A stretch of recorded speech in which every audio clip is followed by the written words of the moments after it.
Buen día, mi nombre es Aurora Guadalupe Bravo Álvarez. Estoy estudiando en la Universidad Virtual del Estado de Guanajuato en el módulo Diagnóstico Psicológico y a continuación les presento el reto número 3 llamado Describiendo tipos de diagnóstico. A continuación les presentaré los temas que vamos a tratar en el siguiente video: diagnóstico intuitivo, diagnóstico inductivo, diagnóstico diferencial, diagnóstico hipotético y se va a realizar un ejemplo de un informe psicológico y nuestras referencias de consulta. Diagnóstico intuitivo.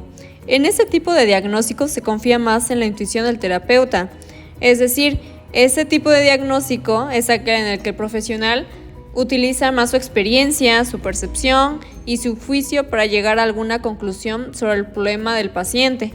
En este caso no se basa estrictamente en pruebas o en algún método científico formal. Diagnóstico inductivo. En este tipo de diagnóstico, el terapeuta o el psicólogo se enfoca más en observar detalles de la situación del paciente y a partir de lo que se observa o de esos datos que recaba, genera teorías o un diagnóstico más amplio. En pocas palabras, consiste en llegar a una conclusión general a partir de observaciones específicas. Diagnóstico diferencial. En este tipo de diagnóstico no se queda simplemente con un solo diagnóstico, es decir, se excluyen diferentes posibilidades o posibles causas de los síntomas del paciente. Se consideran diferentes posibles diagnósticos y al final se determina cuál es el correcto por medio de diferentes pruebas, por medio de métodos o estrategias que puedan ayudar al profesional a identificar cuál es el diagnóstico preciso del paciente. Diagnóstico hipotético. En este tipo de diagnóstico se enfoca más en formular hipótesis sobre lo que podría causar los síntomas del paciente. Más que nada es un diagnóstico provisional que se va a confirmar o modificar a medida que se obtienen más datos o resultados de pruebas adicionales. A continuación se presenta un ejemplo de un informe psicológico. El paciente llamado Martín Rodríguez, género masculino, edad 24 años, ocupación estudiante de la licenciatura de Derecho y su estado civil es soltero. Acude a consulta debido a que hace algunos días Martín comenta que ha presentado problemas en la escuela para concentrarse, presenta mucho sueño durante sus clases debido a que no ha dormido lo suficiente, ya que ha tenido pesadillas. También comenta que teme que su papá se moleste por sus últimas malas calificaciones y se siente sumamente presionado por él. Asimismo, ha omitido comidas durante el día para poder estudiar y mejorar sus calificaciones.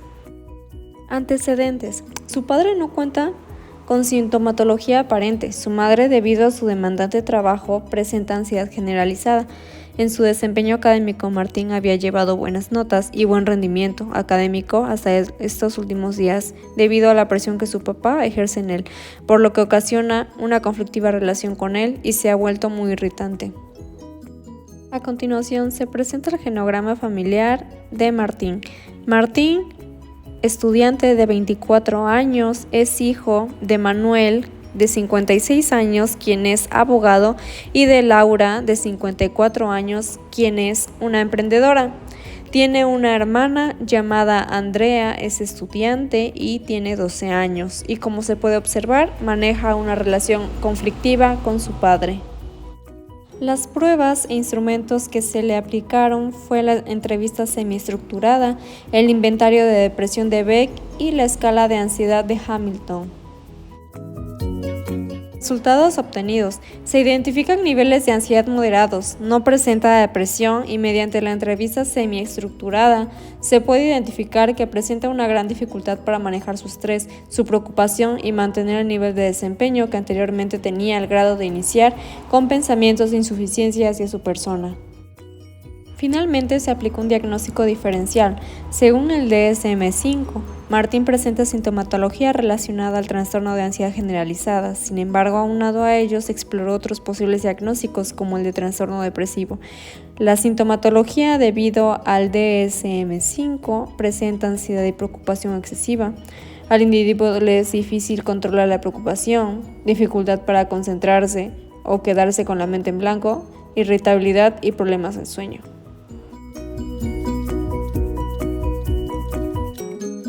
Gracias.